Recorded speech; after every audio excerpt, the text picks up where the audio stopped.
Hello and welcome. So today I want to show you all something very special that I made, and this is my new magic wand.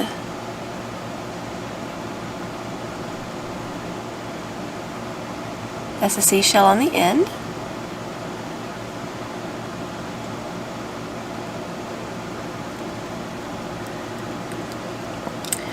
I had a vision in my head of what I wanted my wand to look like. I didn't know how I was going to be able to bring it to fruition because of all the things I wanted to be on it. And I didn't know exactly how to go about doing that. But I found a way, and I'm going to show you today. One that's very similar. Not this exact wand, because this is my wand. I truly feel that I've made a lot of wands. I love using wands as decorations. I think they're beautiful and whimsical and fascinating, but I really have never used a wand in my magical practice. I've always just used my hands. I don't use an athame or anything like that, but now I really want to because I love this one so much, and it is useful. I mean, it is one that I can use, one that I like that I can use. A lot of times I'll make them with little berries and flowers all over them, but I can't use it because it's not sturdy. This is sturdy. And it's made out of Hawthorne wood that I got from my back fills. It has roses on it. The point is a seashell. And some beads and glitter and resin, paint, stuff that I already had. It cost me absolutely nothing out of pocket to make this, simply because I had everything already. And that's what you can do as well. If there's something that you want to put on it that you need to buy, that you want to buy to make it the way you want it, then do that. Otherwise, go with what you have. So I went and I got another piece of the Hawthorne. This has thorns on it. I like the idea of the thorns because it adds protection, and it's defensive and it's offensive as well. Now, a wand is not in and of itself magical. This is a tool. This is an extension that you use. The magic is in you, and you can direct it with the wand. But a wand in and of itself is not going to jump up like in the movies and start, working. I'm going with purples. I went with red and black with my wand. I love it because it's beautiful and sparkly, but it has a dark quality to it. It's just like me. Because I am beautiful, but I have a dark side. So, now, I love makeup. I know you can't tell. But anyway, I love makeup. I love nails. So I have lots and lots of old nail polish. So I was going to throw this nail polish away.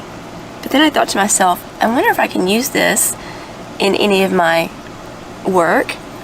And lo and behold, I can. It's highly pigmented. And this nail polish that was going to be thrown in the trash is very useful. So I just kind of go along here, and I'm just going to put splashes of color. And you may want to wear gloves. I have some somewhere that I got out, but generally I just end up getting my hands all dirty. Anyway,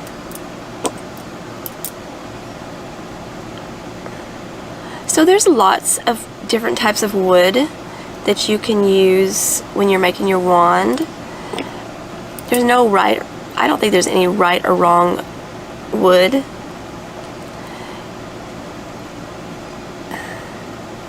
See, I'm a mess.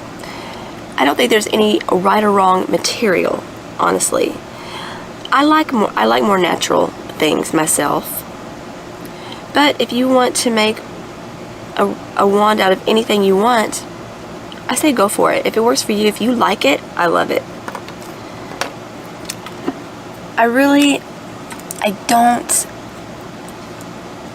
If there are rules set in place to protect yourself and others, then I fully love those kind of rules and I abide by them wholly. But if there's just rules set about for no particular reason, I don't like that, because what works for me might not work for you. What works for you might not work for me. We're all different. So who am I to impose rules upon you and vice versa? I don't like that. However you want to make your wand, what feels right to you, what feels good to you, do that. There's no rules. So, that's just my opinion. Next I'm going to put, so this is a hawthorn wood, but this little vine that's going around it, that is actually morning glory vine. And it grows rampant out here. It's just all over the place. The morning glory is pink. It's real pretty. But I love morning glory because it is a bridge. It bridges the gap between the worlds. So I think this is a really awesome thing to have on your wand, especially if you're doing any kind of like ancestral type work. So, as I was saying, the traditional thing to make your wand out of is wood, and I prefer wood myself, honestly. But you can use anything that you want to use. I've made a wand out of chopsticks before. I've made wands out of little twigs that came off oak trees, off of crepe myrtle. I've used a pencil before. I've made so many wands. That's why I was kind of in shock. I didn't really know about this rule about only owning one wand. Now that being said, like I've already said, I don't use these anyway. Hardly. I'm going to now though. I'm going to make it a point to use my wand that I just made because I love it. It feels right in my hands, and I've never really had a wand do that. And I've bought wands before too. I have one right over here, as a matter of fact. But I've never really used it. Mostly just, like I said, decoration.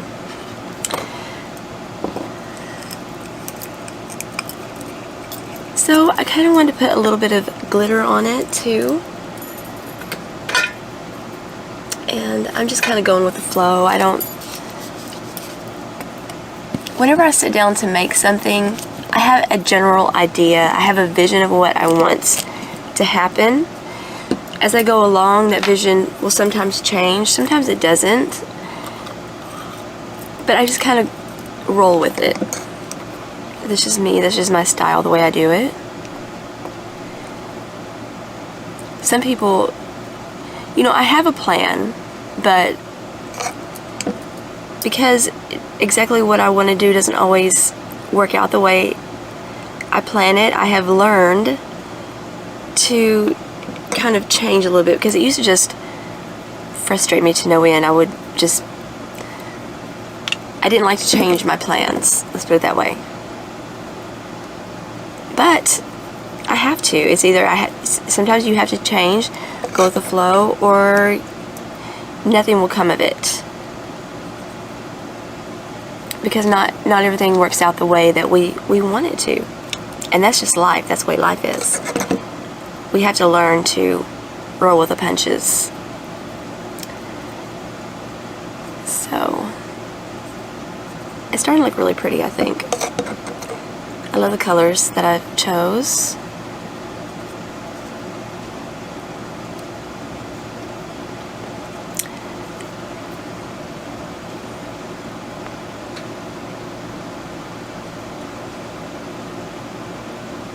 That's what it looks like so far. Now, you may want to, when you're doing your wand, put down some paper and, you know, so it'll be, you won't make such a mess, but I always make a mess and I'm just kind of used to it, so I know that after I do my project that I'm going to have a mess to clean up. I wish I could change. But you know what, if that's the worst thing about me, then I'm doing good, right? Okay, so let me see, what can I do next? I think I'm going to paint my thorns, and these are baby hawthorns. These thorns can be up to 4 inches, which is actually quite scary, to be honest, because these are no joke. These little ones are no joke. You have to be very careful when you're working with this. Don't poke yourself, don't hurt yourself. You know, wear gloves. I should be wearing gloves, honestly.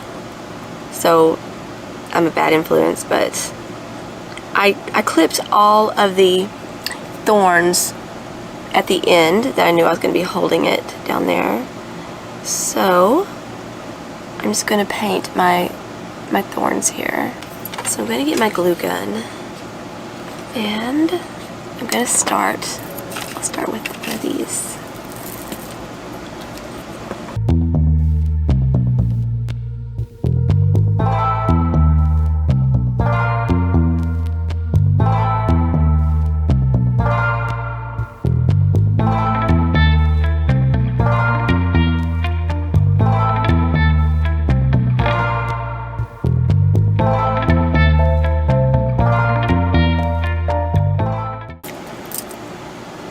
Okay, so I just went to the end of my wand with the beads and the flowers, but that's all I did was I took my beads and my flowers and I went to the end of the wand. So the next thing I want to do is I want to touch up like where I put the glue. I want to paint that, and I ripped off a flower or two, and I just want to touch up my paint, and that's what I'm going to do right now.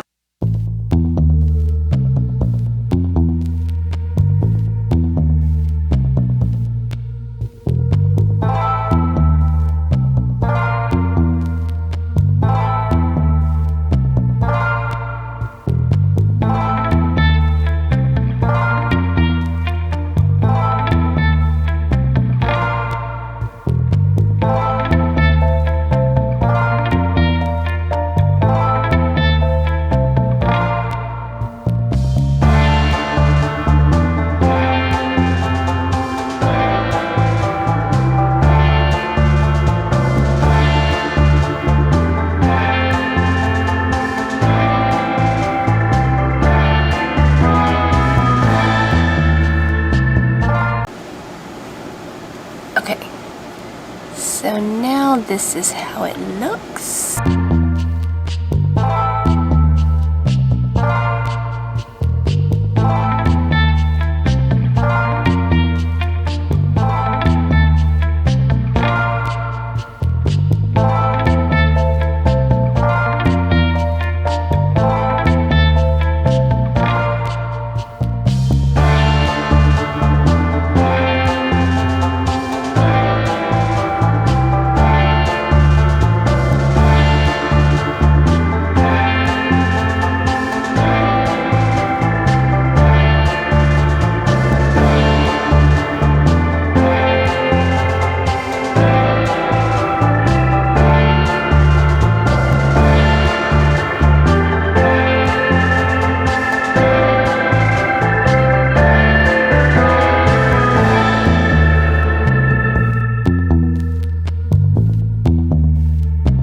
so I'm no resin expert by far, but anytime that you are working with resin, you need to be sure you're in a well ventilated area, that you always wear gloves, and you need to wear a mask. I brushed the resin on, and I was on a time constraint that I barely made.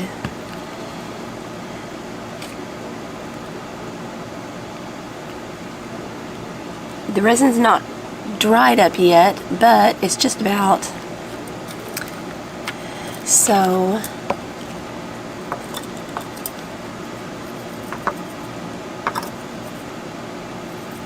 the resin is going to strengthen, it's going to fortify, it's going to make it stronger, it's going to make it to where you can use it.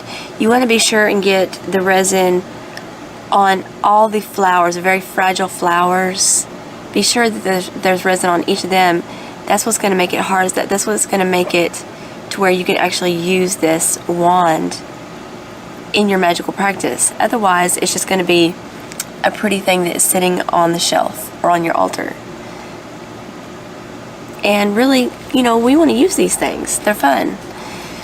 So this is the way it looks when the resin's not quite dry yet. It's actually really pretty. I think it's really pretty. Whenever the resin has dried up, I'm going to come back and I'm going to touch it up. But for right now, there's not really anything that I can do until this resin dries and cures. So it's going to be 24 hours before I can really do anything with it. So at this point, I'm going to stop the video, and I will finish the video tomorrow whenever this is dried all up and is cured, and then we'll put some finishing touches and details on.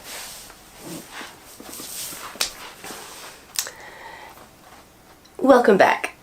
So this is the second part of our wand video, and I had to move my work inside the house. My shop is a metal building. It has a heater, it has insulation and everything, but it has a sliding door, and it has been weather stripped, but when it's in the teens, it is so cold that I cannot keep warm. Anything, you know, even freezing, like 30 degrees, it's still very warm out there. Like, I actually get hot, but it's so cold. It's so cold. I don't like to be cold. So, if you recall, we had resined our wand that we made, and we were just going to put some finishing touches on it.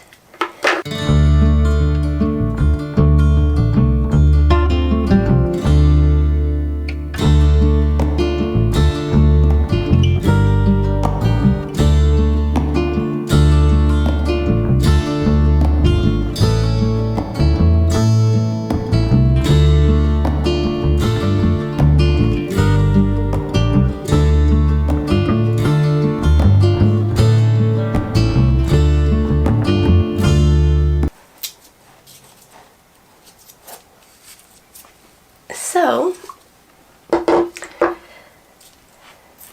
this is the beautiful wand that we made